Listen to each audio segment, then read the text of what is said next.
Hello lords and ladies, welcome back to Cartoon Hangout, your place for all things cartoon. In almost any superhero story, heck, any story in general, you may encounter the classic what-if scenario where a hero discovers he or she is no longer the hero. Usually a plot device to show how either the hero was always destined to be the hero, or what life would be like if they forsaked their calling. This is often done through magic, time travel, or is revealed to be a dream or hallucination. Since I've been on a supernatural kick in that series, the episode What Is and What Should Never Be has a Jinn trick Dean into thinking he has been granted the wish of never becoming a hunter, and it explores how his new life diverges from the real world. The downside being all the folks he and his brother saved died since the brothers were no longer hunters. Subsequently, the Ben 10 episode Gwen 10 imagines what would have happened if Gwen had been granted the Omnitrix and not Ben. It's a mix of reimagining the first episode of Season 1 and the final episode of the season, the major differences being how cool and capable Gwen is with the watch since she's a little smarter than her cousin. The episode doesn't do anything hugely different with the concept I discussed above, but it still manages to show off what a more smarter character could do with the watch, and it's a blast to watch.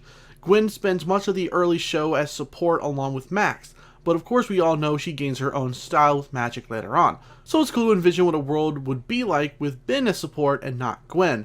And I think the writing really showed not only how different the two are considering their use of the watch, but also how similar. With more knowledge under his belt, Ben almost becomes a male Gwen, as he constantly nags Gwen on her less than heroic use of the watch when she uses it for fun. It proves, at least in this episode, how mature he's grown over the course of seasons 1 and 2. Of course, this is a what-if episode, and therefore non-canon, so that could be all for nothing. But I think it's still gotta be said. I don't think there's much else to be said, though, as this is just a fusion of episodes 1 and 13 of season 1, just with the what-if scenario playing out. Some of the best moments were Ben blasting Vilgax back into his ship, that's gotta hurt, and Max briefly getting his turn with the watch. Almost makes me wish for a series where they all three shared it or had their own, but that would ultimately take away what makes each character unique. So, what did you think of the episode Gwen 10? Does it make you pine for a Gwen spinoff? Sound off in the comments down below, and be sure to subscribe to this channel for more Ben 10 reviews every week, alongside a host of other great content. Thanks for watching, and take care. Oh my gosh! Did she eat you? Are you dead? You are, aren't you? Yes, I'm dead. I knew it! We never really got to know your character on the show!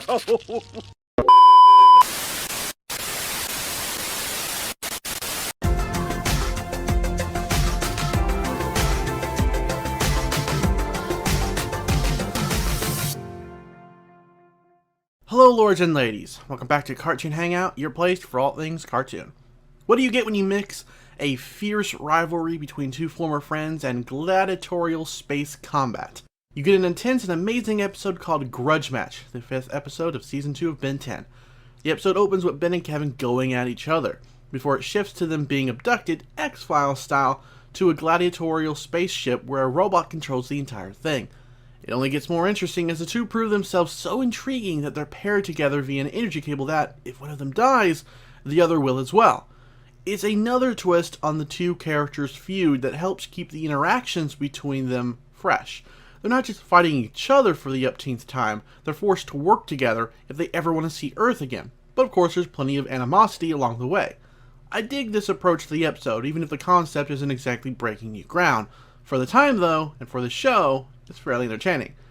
Ben also helped Kevin make up for some of his shortcomings. Helpful for when you're facing down death with your foe, not so much when you realize you've just taught him how to take you out once you're back on Earth. An interesting dynamic and plot point of the episode. I'm curious to see if Kevin retains these lessons in later appearances, or if it'll go unaddressed. The actual villain of the episode is a highlight, as he's not your typical warlord seeking entertainment like, say, DC Comics' Mongol. Actually, I'm not sure what his whole deal was, but he was a very compelling foe for Ben and Kevin to face off against. Plus, him being a creepy robot kinda helped. Not sure there's much else to say. The episode entertains, as it's meant to, keeps the Ben-Kevin dynamic fresh, with Ben teaching him to hone his powers, and gives us plenty of action greatness with aliens beating the crap out of other aliens and robots. If there's a weakness to this episode, it's just that it doesn't do anything too new. But that's not a big deal as long as it ends up being fun, right? But what did you think of the episode? Share down below, and if you're interested in watching alongside me, consider checking for Season 2 on Amazon or maybe even Netflix. And be sure to subscribe for more cartoon content. Thanks for watching, and take care.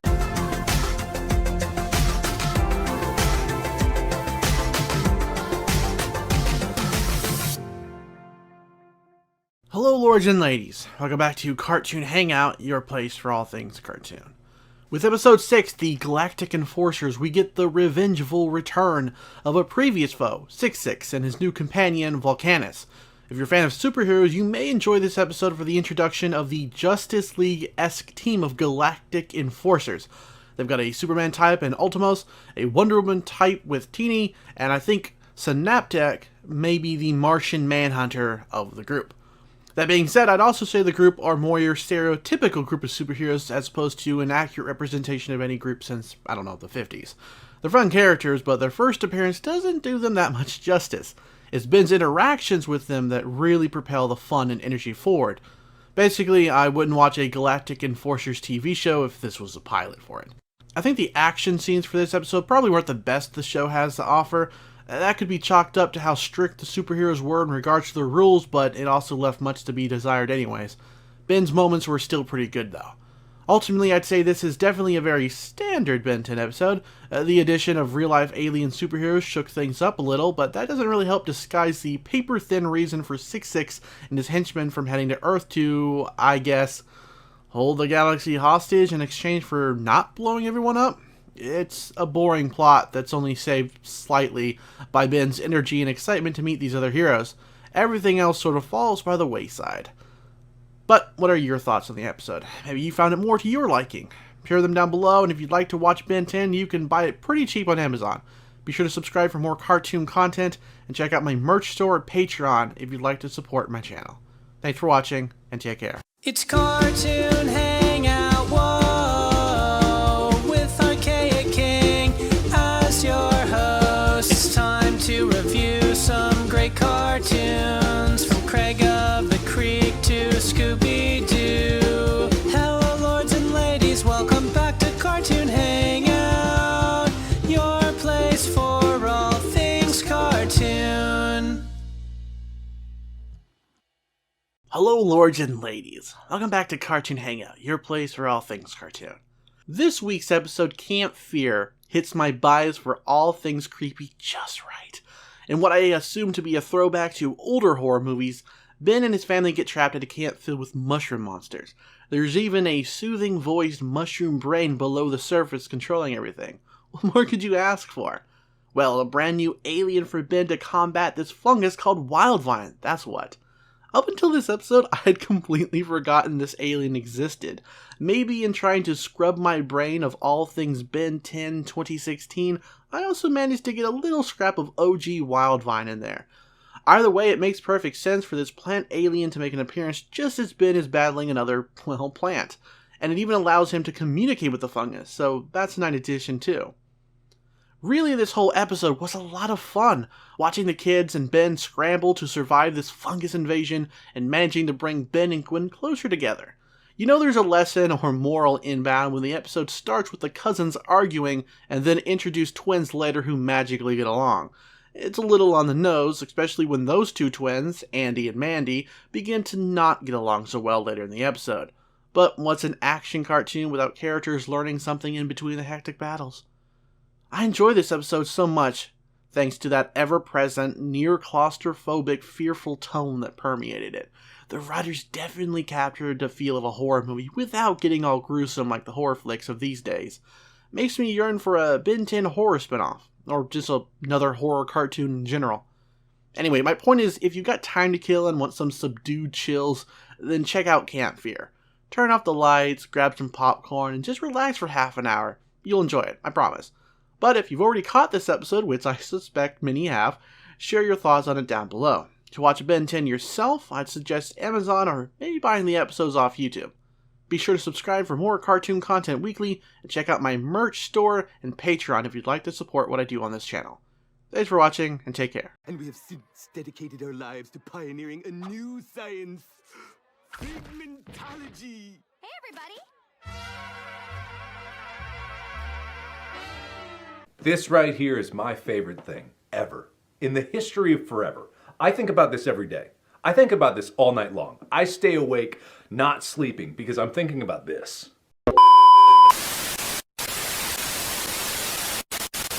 It's Cartoon Hangout, whoa, with Archaic King as your host. It's time to review some great cartoons, from Craig of the Creek to Scooby-Doo. Hello, lords and ladies, welcome back to Cartoon Hangout, your place for all things cartoon. Hello, lords and ladies. Welcome back to Cartoon Hangout, your place for all things cartoon.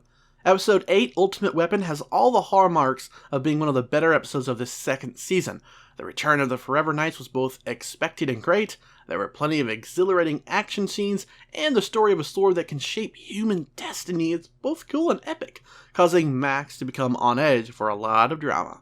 All the best ingredients are here, but there are some missteps that prevent it from reaching the status of a great episode. From the get-go, you may notice that once the mask is revealed to be found, Max becomes on edge. This isn't really a bad thing, and it provides for some great scenes with his grandkids. We get to see Max at his worst, really, but there comes a point when it gets too uncharacteristic of him. When he's more worried over losing the mask than Ben, you know the writers have screwed up. And if you're thinking they recognize and address this in the show, no, they don't. Max apologizes, but nothing is said about how horrible he got.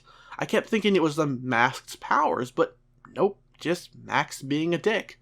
Better not tell their parents. Fortunately, the rest of the episode sorta helps alleviate this, as it happens to be very exciting and fun. The return of the Forever Knights was a welcome sight, given they're supposed to be the big bad of this season like Vilgax was before them, but I don't recall them popping up before this episode. It seems like a mistake to only just now bring in these characters. I suppose it helps that they were introduced back in Season 1, but still, I would have preferred some sign they were up to no good prior to this episode. Either way, Ultimate Weapon is still a basically good episode. But what do you think? Let me know down below. While you're still here, check out my merch store and Patreon if you'd like to support my channel. Thanks for watching. Take care. It's Cartoon Hangout, whoa, with Archaic King as your host. It's time to review some great cartoons, from Craig of the Creek to Scooby-Doo.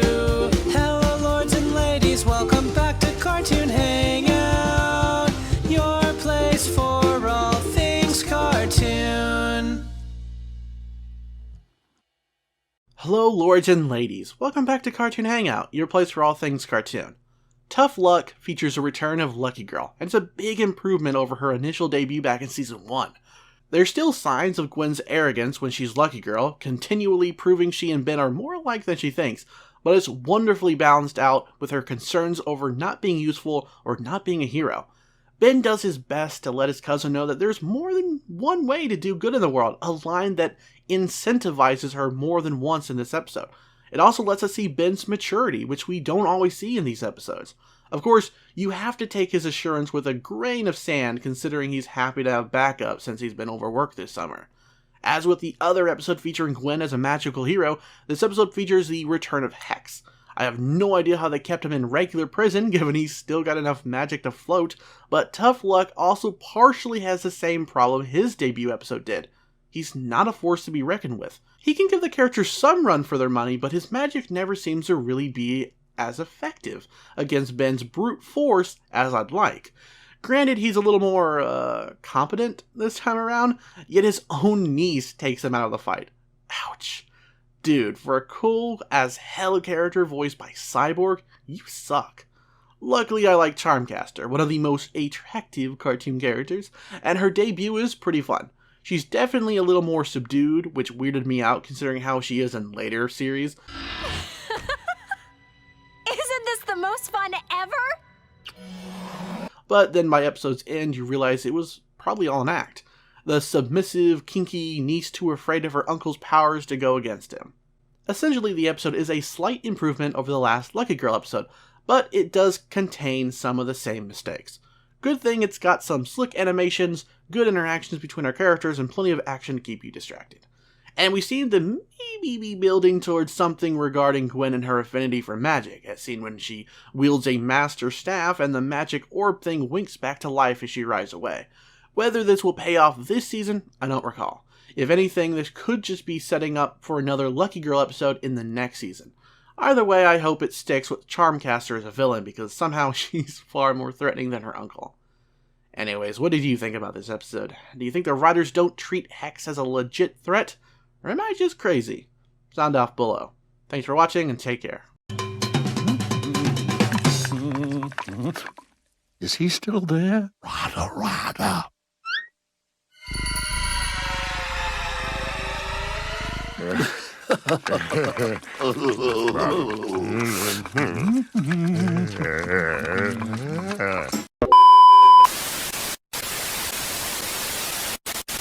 Hello lords and ladies, welcome back to Cartoon Hangout, your place for all things cartoon.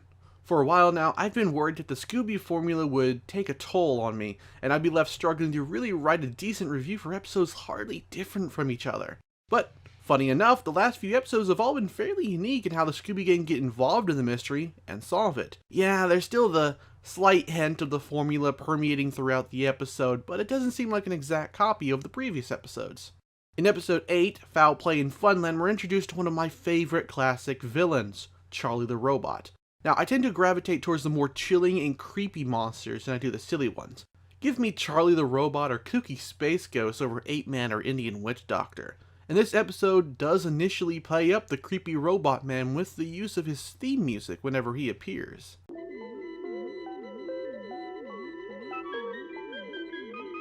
He can walk incredibly fast and not even a brick wall can stop him, making him both terrifying and dangerous for the gang to encounter. I think we've encountered some villains in the previous episodes who would have hurt our main characters, but I think Charlie could definitely have killed them if he'd gotten a hold of any of them. That's because he does end up just being a cold, emotionless robot, making him the first non-human villain the gang encounters in this season, if I recall. With all that praise regarding this villain, you'd think I'd consider this a great episode. Well, I do, but it does run into some problems. First off, the bad guy behind the robot gets redeemed in the dumbest way possible. See, Sarah Jenkins decides she doesn't want a robot around kids, so she sabotages it, causing it to almost hurt some kids. Great logic there, lady. What was that? What was your grand plan again? Mess with a robot and have it do what exactly? When the gang encounter him, all he's doing is running around. It wasn't until they messed with his circuitry via a giant magnet, which somehow needed to be explained to Fred, did Charlie go down for the count. And speaking of screw-ups, why did Sarah cut the cord to the magnet? The magnet was likely already messing up Charlie's insides. I don't understand the character's motivation, nor do I get why she gets redeemed. Sure, she doesn't hurt anyone, so I definitely wouldn't say she needs to get arrested, but still. That aside, I do think this is an incredibly fun episode. It has plenty of laughs, from Scooby being trapped on a car with Velma, who lost her glasses, to even Charlie being hit by a train. Violence comedy. You never let me down. And those are my thoughts. What are yours? Do you have a favorite evil robot villain? Let me know. Thanks for watching. Take care. Hello lords and ladies, welcome back to Cartoon Hangout, your place for all things cartoon. Just another reminder to make sure to comment on every Scooby-Doo video this month for a chance to win Be Cool Scooby-Doo Season 1 Part 1. More information on the specifics can be found by clicking the card through to the giveaway video. I think without a doubt this is my favorite episode of the season. Episode 15, Spooky Space Kook, introduces us and the gang to one of my favorite Scooby-Doo villains, the Space Kook. A lot of my love for this episode, even as a child, was due in part to the striking design of Space Kook. There's just something oddly great about a ghost astronaut with a skull for a head. From the glowing suit to the cackling laugh to the glowing red of his helmet, it's not something you think of when you think of the supernatural, and for the time, it must have been something very different. And his design isn't the only cool thing about him, he also makes for an iconic villain. When I was a kid, I remember being scared anytime I saw the way he looked when he was walking directly at the camera. I'm sure this shot may have been pulled off in earlier episodes or maybe even later ones, but with Space Kook, it was just more visually appealing and spooky. It helped that his unearthly wail added to his mystique. But the episode doesn't just stop with a great monster, it also is probably the funniest episode we've gotten yet, at least in my personal opinion. Moments like this, when Shaggy and Scooby need to find the key they threw out, bring back memories of me laughing my butt off as a kid. Oh no, another door! We gotta get that key and get out of here! Got it! Now we can get out of here! And that wasn't the only good scene found within this 22-minute episode, but I won't spoil them all if you haven't seen it and would like to go check it out for yourself. While the bulk of this episode was excellent from start to finish, I did find fault with some minor things, such as the kook's laughter being far too similar to the ghost from an earlier episode, even if it does suit his character. And the reason for Henry doing what he did, well, it wasn't the best of motives. Would the Air Force really be so afraid of one guy they'd sell the land for cheap, even if he was pretending to be a space ghost? My friend who holds the Air Force in high regards would be insulted at the very idea. Be that as it may, I think you'd be hard-pressed to find a better episode in the season than this. It had a fantastic villain, silly moments that will make you chuckle, and just a lot of fun in general. I'd easily rewatch it if I didn't already have more reviews to write. The never-ending struggles of a YouTube content creator. C'est la vie. And those were my thoughts on the episode. Now tell me yours. Did you ever watch this as a kid? What were some of your favorite moments, or least favorite? I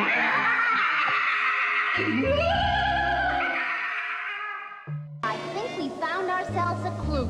Scooby-Doo! Where are you? Scooby-Dooby-Doo! Hello lords and ladies, welcome back to Cartoon Hangout, your place for all things cartoon, and for the month of January, also your place for all things Scooby-Doo. Last time I reviewed the premiere episode of the new Scooby-Doo movies and was quite frankly underwhelmed by it. It was a mediocre episode with a few good moments sprinkled throughout, but couldn't overcome some very bad animation mistakes, a boring premise, awful villains, and a runtime that was not complemented with interesting content. How does episode 2, the dynamic Scooby-Doo affair, stack up? It's certainly a step up over the last episode. Then again, you can't go too wrong with the Caped Crusaders, can you? This episode sees the Mystery Incorporated gang encounter Batman and Robin in their search for some counterfeiters. Even Joker and Penguin show up in the first half of the episode, which is probably the better half, if I do say so myself. There's still quite a few animation flubs throughout the episode, some of them just being really weird, but not nearly as bad as the last episode, though episode 2 does introduce some new ones, such as very rough-looking outlines and character designs. As in episode 1, this episode does suffer a little by being an hour long. The episode is more explicit in dividing up the plot, though. The first half focuses on the characters dealing with Joker and Penguin. While nothing too great, this is at least the more tightly focused of the two parts. Seeing such a different Joker than what us modern kids are used to was something else. More jokes, less murdering your teen sidekicks. It's when the writers decided to send the gang and heroes off looking for the real mastermind that I feel the episode truly lost its aim. What should have probably happened was them discovering the real bad guy, trying to get away after catching Joker and Penguin, and then capturing them. Not another 30 minutes of basically an extended comedic chase scene. This is also where some of the most awful animation was showcased. It's still really rough around the edges, but at least episode 2 can be seen as a slight improvement. Not by much, though. I've heard the best animators at the time were working on a different show entirely. That would at least explain how the first series went from decent animation to sloppy animation in this one.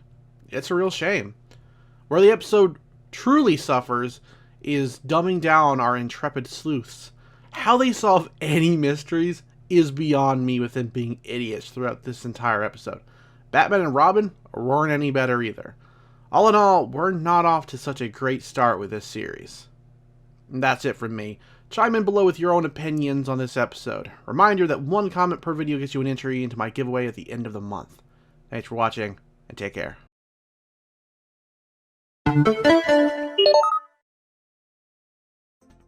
Hello lords and ladies, welcome back to Cartoon Hangout, your place for all things cartoon, and for the month of January, also your place for all things Scooby-Doo.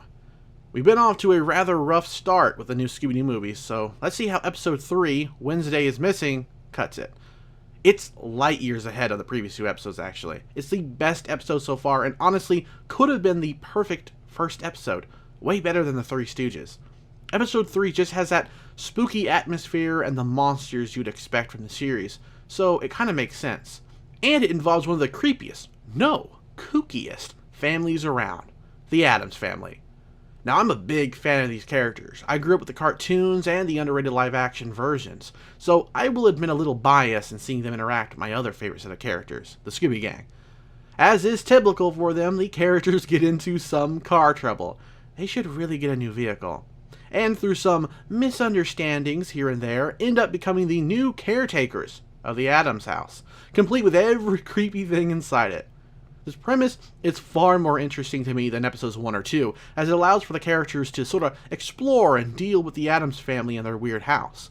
It fits in with the general concept of Scooby-Doo 2, whereas the first 2 episodes didn't quite feel the same. Wednesday's kidnapping is the catalyst for the Scooby Gang searching the house top to bottom. It leads them through her pet corner, Pugsley's experiment room complete with postman turned bird, and a few other intriguing places. That plot is almost unnecessary, as the characters could have naturally explored the house, but it does provide a bit of reason for it. And it is amusing that Wednesday wasn't even in any real danger.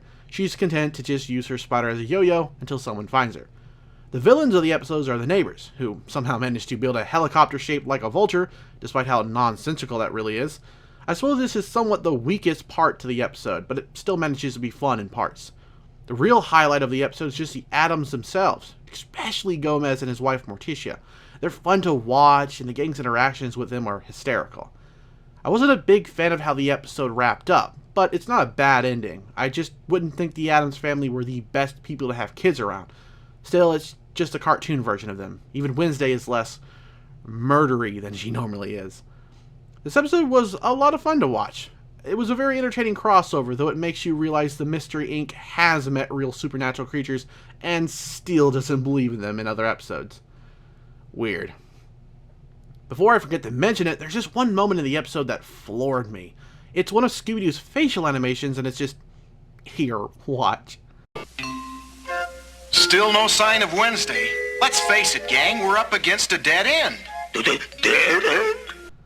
It's incredibly better than any of the animation in the episode. It stands in stark contrast to it, and I don't understand why.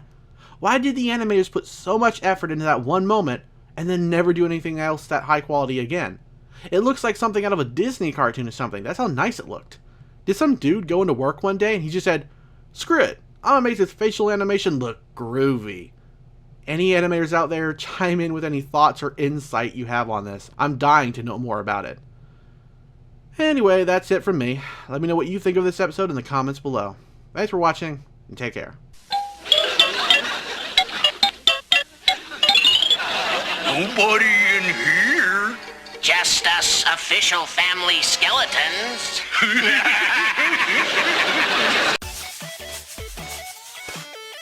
Hello, lords and ladies. Welcome back to Cartoon Hangout, your place for all things cartoon. Now, as part of my Season 2 announcement video, I revealed I would be reviewing the classic Scooby-Doo Where Are You series, and despite a week's delay, here it is. Now, this show takes me back.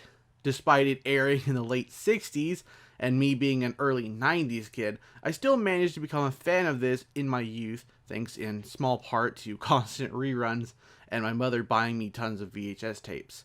Still, it's probably been more than a decade since I last saw this show, so what do I think of it in 2016? Well, that's what you'll find out as I review all 3 seasons.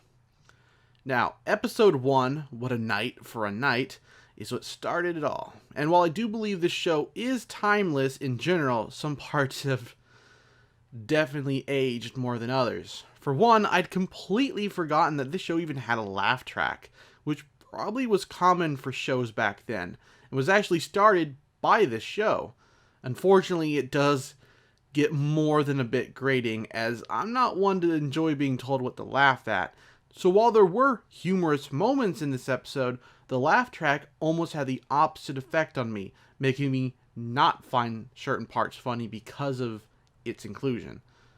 Now, coming off of Be Cool Scooby-Doo, it's weird to realize how much the comedy differs from the first show to the most recent iterations. I'm a fan of the newest iteration of this classic franchise, but I am left to marvel at how much more subdued or subtle the comedy is in this episode, aside from the near constant laugh track, I mean. Really, the laughs come from things like seeing Scooby scramble away from the Black Knight by hiding in a flower pot.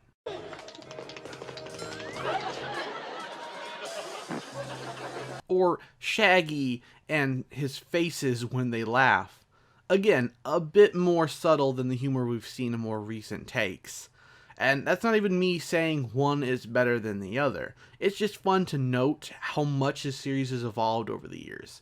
But maybe I should try to focus more on this episode and not the series in general. So moving on, we all know the general plot of these early episodes, so there's not really much to say about it. The gang happen upon an empty truck aside from a suit of armor and decide to investigate what happened to its driver. This eventually leads them to the museum, which they do end up breaking into at one point in a very hilarious way, in order to find the missing archaeologist. There were some scenes throughout the episode that didn't really make sense to me, such as Shaggy walking past Velma, clear as day, and then her immediately exclaiming that they'd lost him.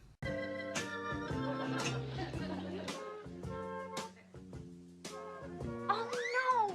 We lost Shaggy! So, if there is one negative beyond the annoying laugh track, it would be the moments in the episode that felt awkwardly placed together. It's hard to really fault the show for this, as this was a much different time for children's cartoons, but I still think some internal logic need apply to scenes flowing one to the other. There's another scene like this where Scooby runs into Shaggy and the gang, but then immediately afterwards, Shaggy and Scooby have to go looking for them?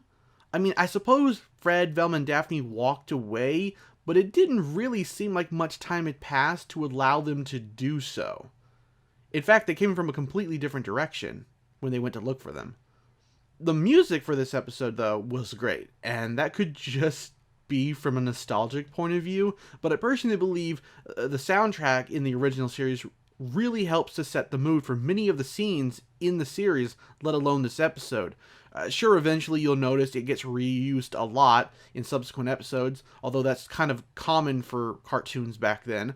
But when the show wants you to know something spooky or funny or weird is going on, the music will change, and it all feels very, organic. It feels good.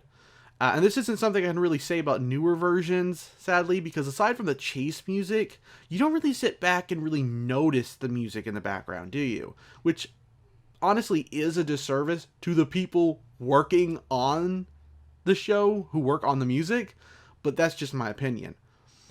In conclusion, I wouldn't say this is a perfect episode, even though my childhood nostalgia is battling with me on that one.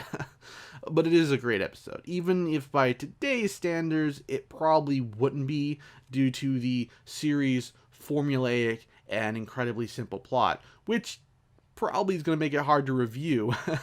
Still, if you want to see where the Scooby-Doo franchise began, this, in my opinion, is the best place to start. It allows you to sort of, understand and appreciate the past. And I feel like most people should do that. Any generation, whether it's just be like some hipster or some little 5-year-old or whatever. I think that you should let this newer generation really come to appreciate the past by showing it to them. I mean, sometimes it's hard to appreciate when you're young. You're like, that's old, that's stupid. But I think eventually they would appreciate it. Because if I didn't watch Scooby-Doo when I was a kid, would I even really appreciate or give a crap about the new shows? I don't think so. So if you have a niece or a nephew or a child, I would really suggest you start them off with this show instead of something brand new. Just to at least give them, some insight into how far the Scooby-Doo show has come. I think they'll appreciate when they're older. Right now, they might just complain about how everything looks old. And that's been my review of episode 1. Let me know your thoughts on this episode if you're watching for the first time or the 100th. Also, I've just recently launched a Patreon where you can, of your own free will, help support me and the channel. There are currently 3 reward tiers of $5, $10, and $20, although you can donate any amount you want, even as low as $1. So consider checking that out by clicking the card on the screen. I appreciate it. Thanks for watching, and take care.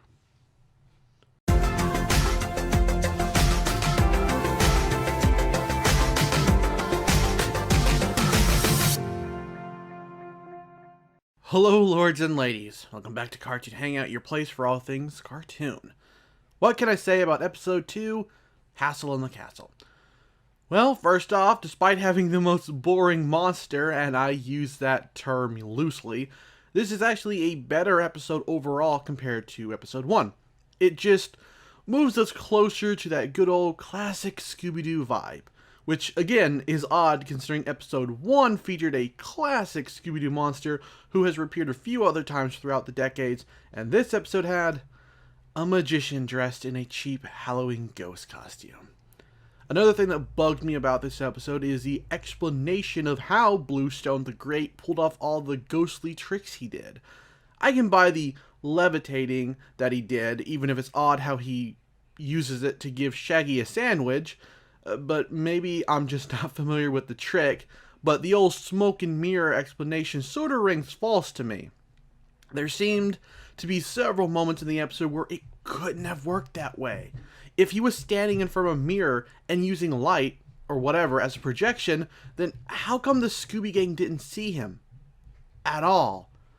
I know, looking too deep into a Scooby-Doo episode is really pointless, but that's actually always been a gripe with me about certain episodes within the franchise. If you have a villain doing crazy things, at least have a truly believable explanation for how he accomplished it. Besides a lackluster villain and a paper-thin reason for how he did all his tricks, I still believe this was a good episode. There seemed to be a lot more comedic moments compared to Episode 1, and they all felt more like what you would expect from the series. I think this moment here with Scooby messing with some magic hat is the funniest part of the episode.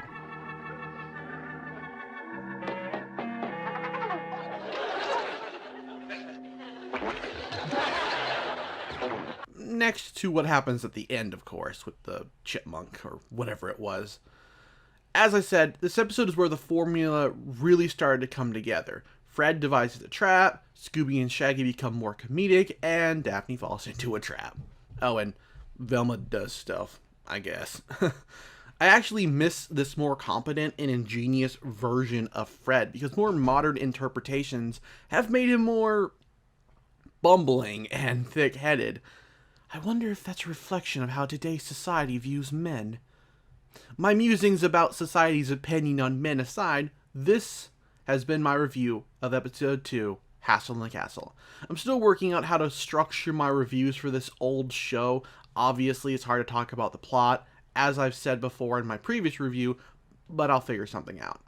Let me know what you thought of this episode in the comments below, and if you have some time, please consider checking out my Patreon. I'd appreciate it. Thanks for watching, and take care. What about me? No, you're not in this episode.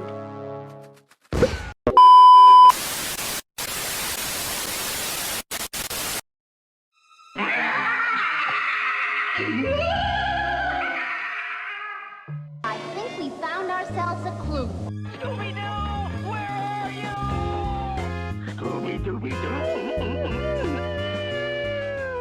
Hello, lords and ladies! Welcome back to Cartoon Hangout and the first day of Scooby Universe, the rebranded Scooby Month. As the name suggests, the series will be me reviewing or talking about Scooby media. This time, we'll be returning to Be Cool Scooby-Doo with Season 2, Episode 12, Do Not Disturb. The start of this episode could legit be its own horror movie. While there are creepy and sometimes scary moments in Scooby-Doo, it's still largely a mystery comedy cartoon at the end of the day. This one intro was pretty scary. You have a woman alone in a hotel room with various rules plastered on signs. Each time she momentarily doesn't follow the rules, a noise starts up that sounds almost like ticking. It's only after obeying that it goes away. And when she finally does fully break one, and the front desk says they can no longer help her, that's when the monster shows up. Again, straight up could be a horror film of its own. Whoever came up with this intro needed a raise. The plot for the episode concerns the gang seeking refuge from a snowstorm in a fairly odd hotel with, as stated before, lots of engraved rules around, while also having the gang challenge Fred to not be as controlling. I actually really liked the plot for this one, even if I think Fred did nothing wrong. It led to a lot of comedic moments, as Fred tried to hold in his controlling behavior. The Ghost Mother was also really chilling to watch in almost every scene, especially when Scoob and Shaggy are trapped in an elevator, and she manages to get in, and in a surprise twist, is not fooled by their disguises. Sure, you could argue she's just a typical ghost old lady, but her tisking and waving her finger is downright scary to imagine. She's got a really neat design overall. Now, one criticism for this episode that I would probably have was Daphne, which is bizarre because I normally enjoy this version of Daphne. But in most episodes, her Daphne-isms don't quite get in the way, per se.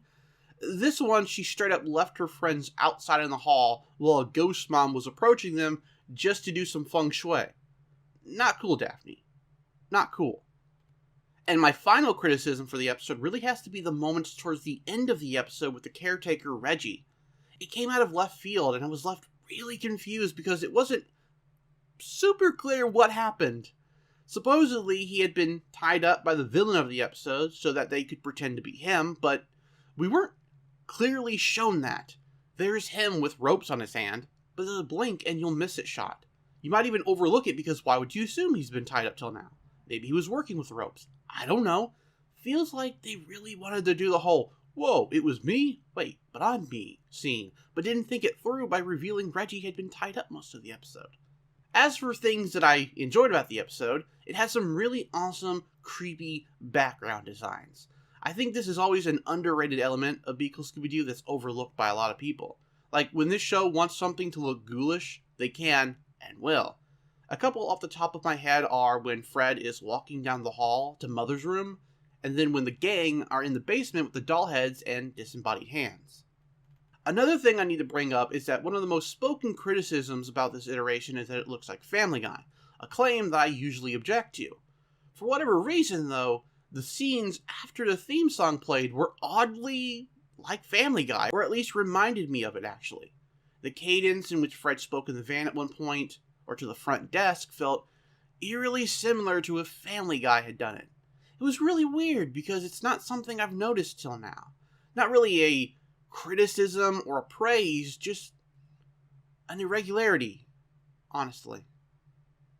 Also, a fair bit of this episode reminded me of the original series That Snow Ghost for the snowed-in hotel and obviously creepy employees, The Shining for their brief respite outside the hotel in the snow, and of course, Psycho because of the son running the hotel while alluding to a deceased mother and a room that no one's supposed to go into.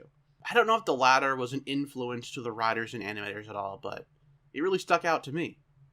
Personally, I think Do Not Disturb was a good episode to return to with Scooby Universe. It grabbed me with this chilling opening and had me smiling a lot at some of the funny moments involving Fred, or Scooby and Shaggy. There were a couple of flubs with Daphne, but overall this is another quality Be Cool Scooby-Doo episode. If you still have not watched this show because you were told it was Family Guy or the Teen Titans Go version of Scooby-Doo, please do me the favor of at least watching one episode. This one, if you don't want to have to go looking for one. Anyways, that's going to be it for me. Please chime in below with your thoughts on this episode or this review. Consider becoming a member for early access to most videos. And I will see you next time for more Scooby Universe. Thanks for watching, and take care. I am back, way back! What is that? Oh, you don't know? That's Father. Aha!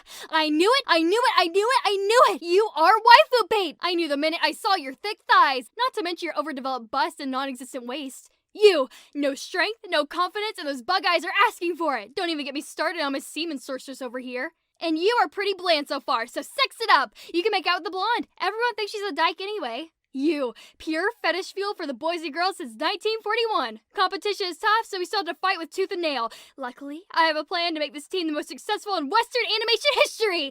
Meet the one and only Trap Girl!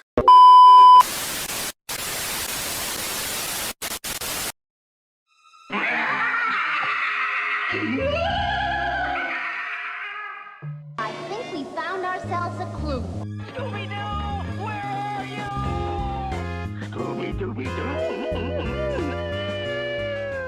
Hello, lords and ladies. Welcome back to Cartoon Hangout, your place for all things cartoon. Greece is the word sees the gang vacationing in Greece, only to be stuck in your chamber with a descending ceiling trap straight out of Resident Evil. The only solution is in a scroll Velma finds that tells the tale of an ancient Greek version of our characters. Yes, that's right. We're going back in time to ancient Greece, a time of great scholars, fierce warriors, and terrible monsters. The entire episode is set in ancient Greece, similar to how Scooby-Doo was set in a different time period, 1843 London. Normally, I'm not a fan of these kinds of episodes. It's hard to become invested in stories within a story since it doesn't usually matter to the show or the episode as a whole. I even groaned a little when I realized that this is what this episode was going to be about, but I have to say the episode won me over pretty quickly because of the usual Beagle Scooby-Doo writing and humor. The Greek mystery gang come together as a result of Arachne, wreaking havoc to stop a wedding between Velmonia and the prince, which would strengthen both cities. In this era, Velma is a princess of Athens, Daphne is her servant, Fred is a warrior, Shaggy, or Shagrates, is a scholar, while old Scooby-Doo himself is, surprise, an oracle. Immediately, each of their roles in this story set up a lot of jokes, which has always been the show's strength. There's Daphne collapsing in this scene at the start of the episode. Ah, here she is now. Shaggy passing on his knowledge to the younger generation, but it's all about food. Or even the reveal of who the Oracle really is. Aha! The great all-seeing Oracle is really a dog. There's so many noteworthy comedic scenes in this one episode alone, it's crazy. I might even hazard as to claim it's the funniest episode yet. The best moment being, for me, Shaggy and Scoob as Zeus and Hera. I had a huge grin on my face while this whole scene played out. There's just something about how long it's drawn out that adds to its hilarity. It's just gold.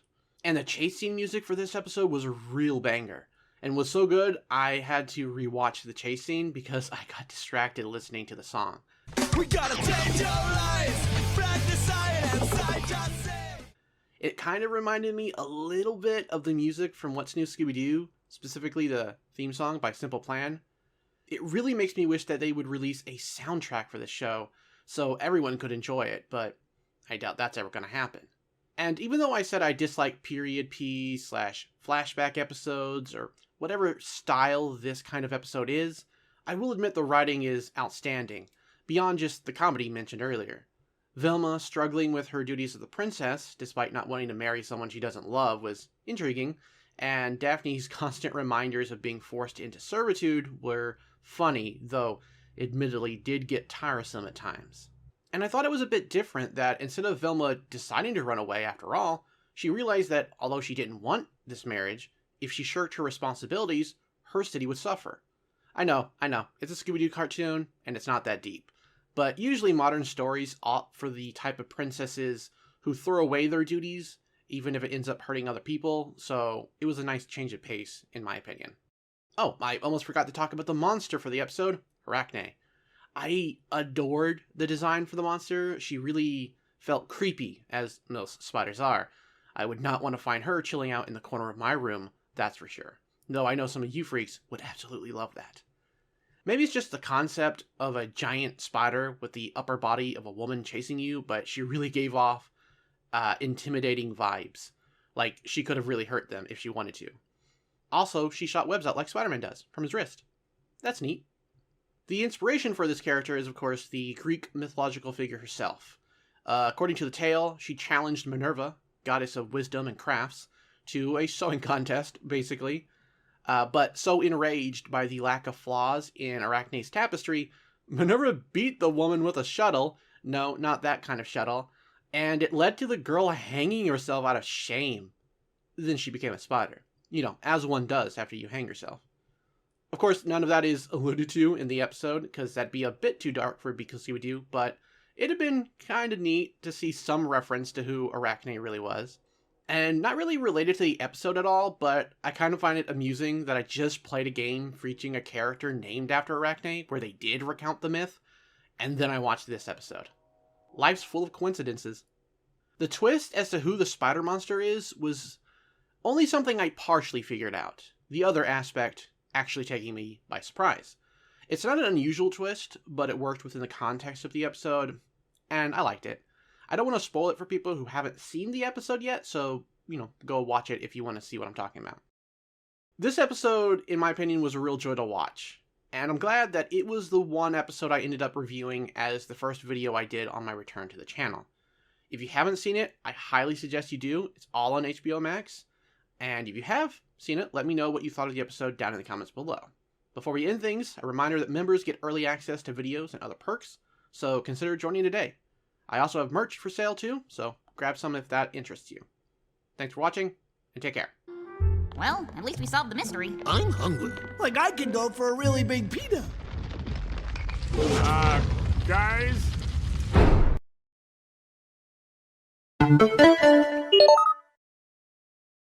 Hello, lords and ladies. Welcome back to Cartoon Hangout, your place for all things cartoon. I never once expected to see the Scooby-Doo gang explore the goth subculture, let alone go goth themselves. But that's exactly what happens when Shaggy and friends are invited to a goth party by an old friend of Shaggy's. It's one of the many ways Be Cool Scooby-Doo shakes things up, and the results are pretty hilarious. Are you sure the fun meter has been set to full on? I loved Fred in this episode. He's got no chill, and it's hysterical. Goths are a subculture that began in the 1980s with the goth rock scene. I think Fred has goths mixed up with vamps, but that's an honest mistake. This episode is jam-packed with lots of comedy, something the show handles pretty well. A lot of it is aimed at goths, but I think it's all in good fun. Empathy, Fred. Don't judge a man until you've walked a mile in his cool platform boots. There's even a part where Shaggy goes up against the Lord Goth, and it involves staring at cute animals. Ah yes, the Goth's mortal enemy. Cuteness. It's so bizarre, and I love it. However, it's not long before yet again the gang encounter a mystery. This time, a plant monster which Fred has quite an opinion on. A plant monster? Seriously? It's funny how he doesn't question any other monster, but a plant one? Nah, that's crossing the line. And admittedly, I wasn't really digging the plant monster design either, but it really grew on me. Are these puns annoying you? Good, that means they're working. One thing I do love about this episode is the story, focusing on Shaggy's character and his relationship with Amelia. Unlike Mystery Incorporated, Be Cool Scooby-Doo doesn't really tackle romance much, outside the one episode of Fred crushing on a farm girl, so to even see a tiny bit of it is cool. Shaggy spends the episode tackling who he is as a person and who he wants to be, a coward or a goth, as well as if there's something between him and Amelia. And, lo and behold, they're caught kissing. Kissing? In my Scooby-Doo media? Say it ain't so. Unhand him, Deathbringer! Though Shaggy is right, that is an overreaction from Scooby-Doo. Luckily, the writers stray away from having Scoob act too weird about Shaggy being with Amelia, unlike how Mystery Incorporated did it. I get that it's a staple in some cartoons to have these two characters have this almost married couple relationship, but it not actually be romantic. But I don't really want to think of Scooby and Shaggy as a couple, even as a joke. I've seen enough fan art of that for one lifetime. Thank you very much. I am a little sad, though, how the episode concluded that plotline with Shaggy friend-zoning Amelia, but considering the show doesn't have an ongoing story, we were never going to see her again anyways. However, I do approve of Amelia as one of Shaggy's new love interests. Can we get some fan art of these two? Because Shaggy deserves way more girlfriends and love interests in general. Actually, about Amelia, I really liked her character as a whole. I've always had a thing for goth characters in cartoons like Sam, Raven, and Gwen, so someone like Amelia is always going to appeal to me. The design she has is perfection, with her black dress and corset to her torn fishnet tights. My only nitpick for her is the voice actors didn't always do that an amazing job with the lines that she was given, but otherwise she was a great new character. If I did have a couple problems with the episode, I would say it would be how Amelia got introduced. Shaggy, it's me, Amelia. They nearly run her over, and that's what she says immediately afterwards. How did she even see Shaggy? Why did they write her as having that initial reaction? It's nonsensical, but not in a funny sort of way. It's just oddly done. The other problem is the voice for Lord Morlack. Dearest Amelia. You're kidding. It's clearly them lowering the pitch of someone's voice in order for them to sound like a kid or something. Except it's done really badly here. Like, extremely bad. Unless this was the intention, I don't see why they couldn't have gotten someone else who could pull off a young boy's voice. It's the pulsating zit on an otherwise immaculate episode. And at the end of the day, I do think American Goth is a fabulous episode. The jokes rarely missed, it had an interesting monster design, we got some neat character moments with Shaggy, I loved how the gang looked as goths, damn Daphne, and Fred was in absolute mood the entire time. Easily one of the better episodes of Season 2, go watch it now on HBO Max. And that'll be it for my review of American Goth. If you enjoyed the video and you want to be around for more content like it, consider becoming a member so you get these videos a week earlier than others. Or don't, and check out this recent video I did on some kind of spicy secrets in an Adventure Time fan game. I know, scandalous. Thanks for watching. Take care.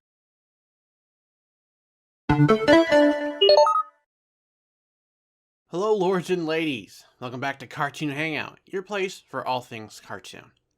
Today, I wanted to talk about a cartoon that most of you probably don't know about. Heck, I had forgotten about it until a couple weeks ago. It's called Jade Armor, and it's a brand new cartoon out of France. As best as I can tell so far, it hasn't aired in France or the US yet, but it did premiere back in October on Cartoon Network Portugal, and will supposedly air next month in the UK. So, how there's an English dub floating around online, I have no idea, but whatever. The show follows a young teen named Lanjun, or LJ for short, who inherits a suit of magical armor from her mother and must protect her home city of Bontang from the Crimson Lord, a villain who was defeated years ago by her mother sacrificing herself. She accomplishes this with the aid of Beasticons, which sounds far less Chinese and more like Transformers to be honest, who, when summoned, allow her to transform into the newest Jade Armor, which at first I thought was a dumb superhero name, but then again, Tony Stark literally named himself after the suit of iron he wore, so I guess it tracks. At first glance, the show gives off major miraculous Ladybug vibes. It's another CG, French, partially magical girl-inspired animated show about a female Chinese teen superhero who has magical creatures helping her and purify something related to a supervillain, shards of his armor in this show. You'd almost be forgiven for believing that it was set in the same universe, but nope, it's something new. Now, obviously the show isn't a ripoff of Ladybug. It does ultimately do its own thing. While it's been a bit since I did watch Miraculous Ladybug, it was far less about her Chinese heritage and more about typical superhero stuff and her romance with Cat Noir. Jade Armor, on the other hand, is just as much about LJ's role as the new Jade Armor as it is her dealing with traditions in her own way and whether she can live up to her mother's example as a hero. In episode 1, we're introduced to LJ and the Beasticons in media res, as a shard has embedded into a clock and is rewinding time. This isn't even her first time loop, but LJ has no memory of this, and before she can bond with the mystical animals, time is rewound again. And again, and again. Quite frankly, it started to get repetitive by the second time. How many more times must we go through this?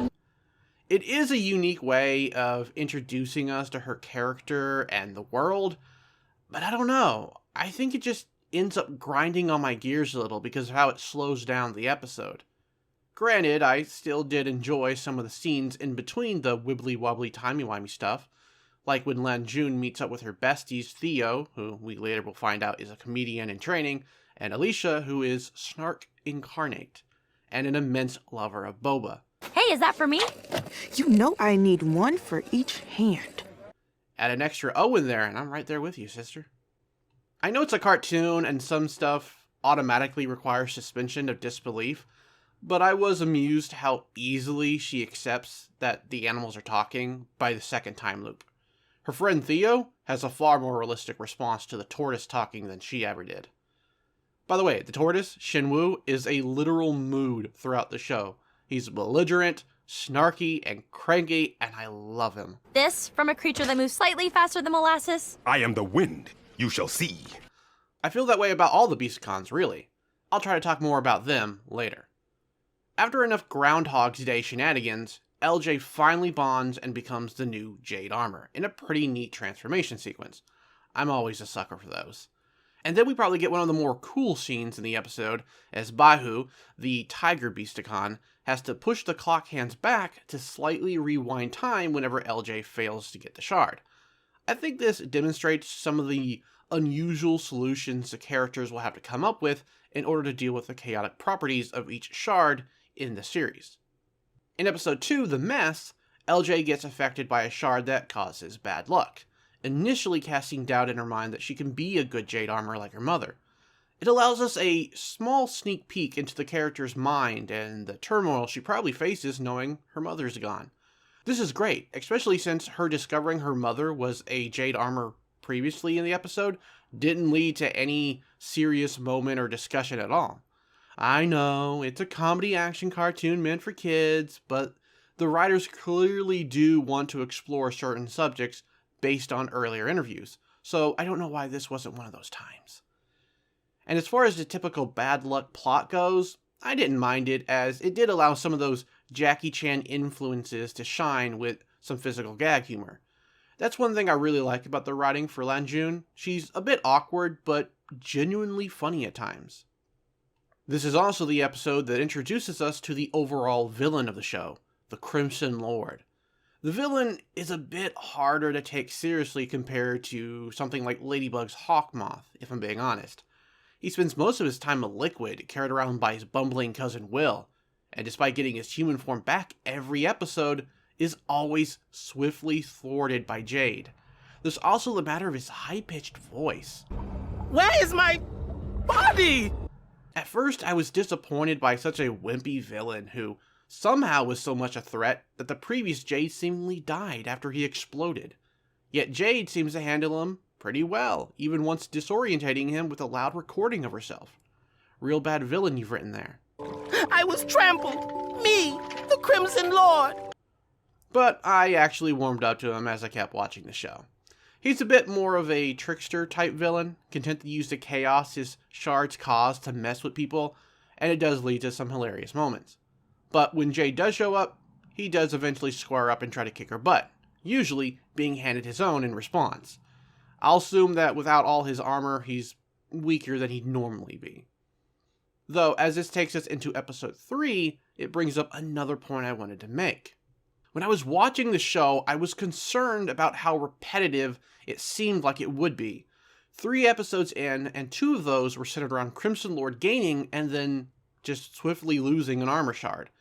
Given the premise of trying to stop Crimson Lord from gathering his shards to form his armor, you'd imagine it play out like Jackie Chan Adventures, where some episodes he wins a shard and sometimes he loses one. But that's not how it plays out. So far, he loses every time and goes back to being liquid. If every episode was basically that, you could see how it might get annoying to watch. Even though Ladybug had a similar premise involving the akumatized townsfolk, it still felt varied compared to the show's shards infecting random objects. Luckily, there's a bit more variety going for Jade Armor, as episode 4, Eye of the Tiger, introduces another villain, Black Tiger, as does the following episode, Rogue Beasticon, which does serve to shake things up and prevent the show from being too repetitive. Black Tiger is your typical cat burglar archetype, like Black Cat or Catwoman before her. Difference being her arcane focus and the fact she's a MILF. No, like her secret identity is LJ's classmate Pearl's own mother, which I honestly liked as a twist. Not that you can't tell immediately. It's one of those only in a cartoon moments where no one can tell they look exactly alike. The Slinky Thief is actually the first foe Jade faces and doesn't really defeat, which also sets herself apart from her encounters with Crimson Lord. Though I guess you can't liquidize a human. Not easily, anyway. We learn a fair bit about Black Tiger in her debut episode, namely that she does what she does for recognition by the thief community and to compete with her twin sister, who's also a supervillain, which I low-key found kind of funny. Like, what are the odds both sisters became villains? I'm hoping the sister comes into play before the season is over, as I think pairing the two siblings against each other while Jade has to deal with both of them could make for some great comedic bits and action scenes.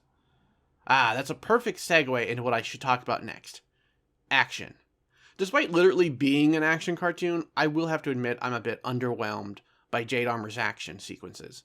I don't know how to really describe it, but the action, at least early on, just looks so off. I'm not an animator, so this might be the incorrect way to describe it, but it's as if there's no weight behind the character's movements. Plus, they're just not that satisfying to watch. Compare that to the other French action cartoon Ladybug, and it's night and day. It does improve slightly as the episodes go on, so it may have been a case of the team having to warm up or find their groove.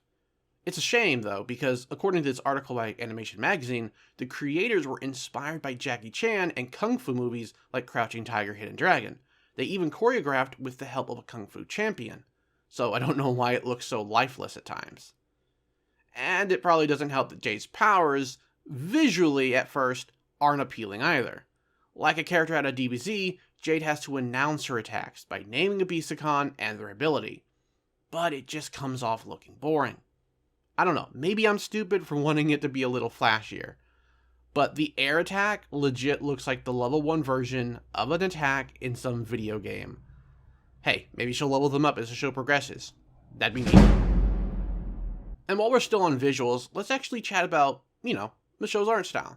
Because it did take me a little bit to get used to. It's not bad, it's just very brightly colored and a bit stiff at times, for lack of a better term. This is one reason why I kind of prefer 2D animation to 3D, at least for television. I think animators can be way more expressive on a budget with 2D than they can with 3D. Again, this is coming from someone not in the animation industry, so take that with a grain of salt. That being said, I would say it's still a nice looking show. I really love the designs for all the characters. LJ has a really cute look to her, though she joins the long tradition of giving Asian women colored hair, but I don't really mind it here. Even the background characters all have designs that pop with personality, though you'll easily be able to pick out which characters will have plot centered around them, same as Miraculous Ladybug. My one nitpick, though, goes back to the 3D style that they decided to go with for the show, and that's how LJ looks in her armor. Specifically, this 1,000-yard stare she has when she's fully armored up. It's a little off-putting, and it's not nearly as bad in the 2D promotional art for the show. Again, why not just go 2D? The big animation studios have already abandoned 2D animation. Let's not do that for TV, okay? Going back to the show's story for a moment, while I don't want to pretend this show is super original by any means, I think what helps it a lot are its characters. Some of the background side characters do get their moments to shine, and while they're not all great, Lanjun's Beasticons are always a joy to watch. There's the aforementioned Shenwu, a cranky air tortoise, Baiyu, the earth tiger who doesn't talk for some reason, Shenlong, a water dragon, and Zushui, a firebird who somewhat reminds me of the VTuber Kiara for some reason. Yay! Kikiriki! They assist in mentoring Lanjun in becoming the new Jade Armor, though it doesn't always go well. It's usually Shenwu and LJ who end up clashing, the other Beasticons being a lot more chill in general. And a lot of comedy happens involving these creatures, and I think it helps the show by a huge margin. I would tune in just to watch Shenwu complain. LJ herself is a good character as well. And yes, I did take this long to talk about the main character of the dang show. She's an almost instantly relatable, likable character. Basically an everyman, every girl archetype. She's a bit awkward at first, but it never comes off as cringe or annoying, oftentimes having humorous lines that actually made me smile. I was surprised. I think the fact her voice actor could be new to the industry, at least according to IMDb, helped lend a bit of authenticity to her voice. Though the inner monologues she has are very, very weirdly voiced. No card. Must be from Dad? But, I don't know, it somehow adds to the charm of the show and character. Another plus in the show's favor is the creative writing. It's no Shakespeare, obviously, but I loved seeing how Jade would tackle a new shard each episode. And I think one of the more interesting solutions was in episode 9, Lips Sealed, where a shard takes away LJ's voice and she can't summon her Beasticons. At the beginning of the show, I remember thinking about how she had to verbally summon to use their powers, and what would happen if suddenly she didn't have that. And I guess the writers were aware of this too. And because this is set in the modern age with cell phones and stuff, LJ comes up with a brilliant solution to use her phone recordings of her previous training to summon the creatures to help her. And I think that is such a cool bit of writing, in my opinion. Simple, yes, but creative.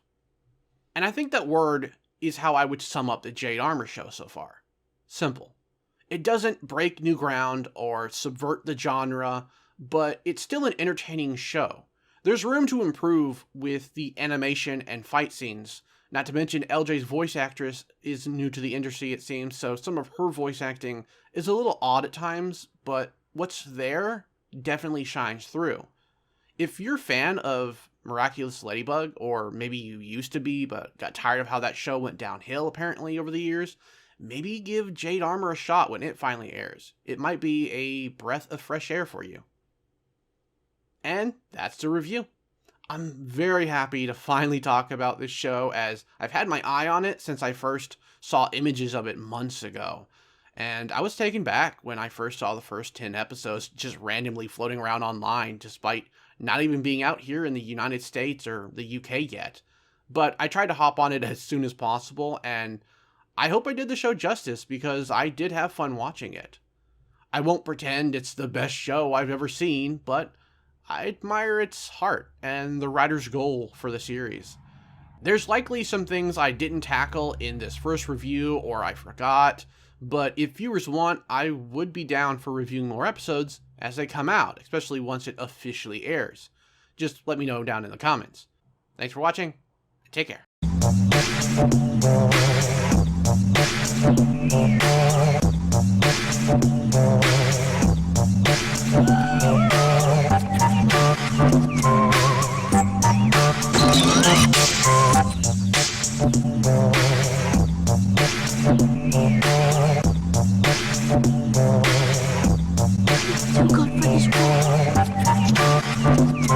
Hello, Ed boy. Many doors, yeah?